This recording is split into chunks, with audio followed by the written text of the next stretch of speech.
She wasn't stupid. She was trying to buy safety by sharing too soon. In this video, I'll name the loop, the shared too soon trap, and give you a tool you can use today, a financial firewall.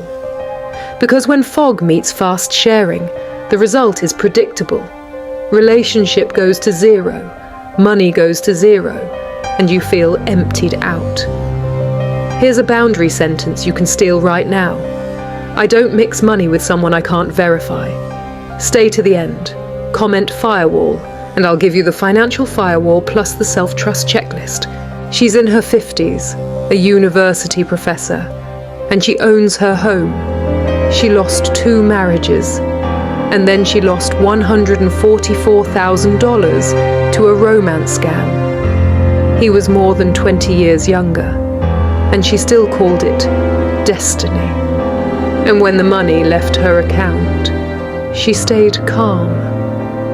Even the scammer was surprised, because her nervous system treated loss like the price of staying bonded.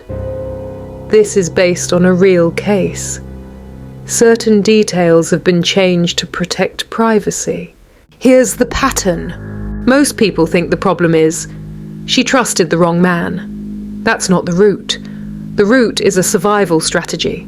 When she feels unsafe, she tries to create safety by sharing too soon, emotionally, sexually, financially. So the loop is the shared too soon trap. Fog, share, bill. Fog is the dream state. Sharing is the insurance attempt.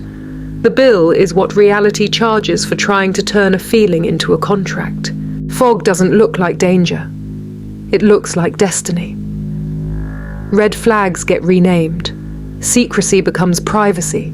Inconsistency becomes complexity. Urgency becomes fate. A scammer doesn't need to overpower you. They only need to keep you inside fog long enough for you to commit, emotionally first, then practically. Here are 7 fog signals. 1. Vague identity or selective proof. 2. Timelines that never get clearer. 3. Intense intimacy with 0 real-world consistency. 4. Keep this between us. 5.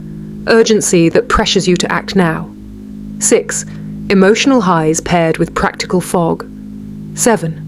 Money talk before trust is proven. If you see fog signals, you don't argue with them. You slow down until reality is clear. Disenchantment isn't cynicism. It's respect for your life.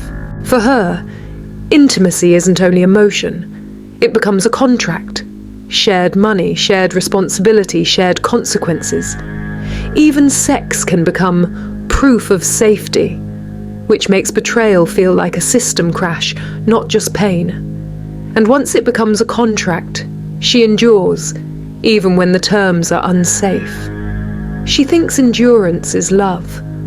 But endurance inside fog is how people get drained. That's why the cost is so high. When the relationship breaks, it's not just heartbreak. It's losses, debt, and identity collapse, because her safety was tied to the bond. She has a deep love operating system. So when intensity hits, her mind translates it into truth. This is real, because it's powerful. But intensity is not trust. Intensity can be projection, loneliness, manipulation, or a hunger to feel chosen. When intensity pairs with fog, it becomes the perfect trap. The stronger it feels, the harder it is to verify, because verification threatens the dream. So the loop becomes automatic. Enchantment, fast sharing, enduring, collapse. 2 divorces weren't random. They were the same mechanism repeated. The scam was the same loop, upgraded. Now I'll offer a past life lens, not to force belief, but to explain the trajectory. It looks like an old vow. Binding equals survival.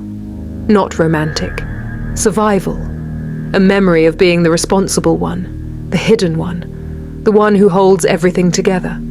If you don't believe in past lives, call it a pattern. Same mechanism, same lesson. When disenchantment fails, She tries to create safety by sharing too soon, and the cost shows up hard. Trust becomes debt, intimacy becomes loss, betrayal becomes collapse. Her lesson isn't to stop loving, it's to stop using love as a safety system. And the first skill is disenchantment, removing the fog before you share. Here's the exit plan: 3 rules that stop the loop. Rule 1. Disenchant before you attach. No secrecy, no urgency, no private plans. You don't move faster than verification. Identity, timelines, and money flow must be clear. Say it out loud. I don't move faster than verification. Rule 2. Build a financial firewall. No loans, no shared accounts, no investment opportunities. If mixing money is requested before trust is proven over time, that's not closeness, that's extraction. Rule 3. Turn intensity inward, not outward. When you feel the urge to share too soon, ask, what fear am I trying to outsource right now? Name it, sit with it, then choose. That's how you break the loop. Her breakthrough started when she studied a system that mirrored her pattern back to her. She finally saw the blind spot, not to predict her fate, to rebuild her standards. Here's the question: what do you share? Money, time, body, secrets, to feel safe. That's where the loop lives. That's where freedom starts.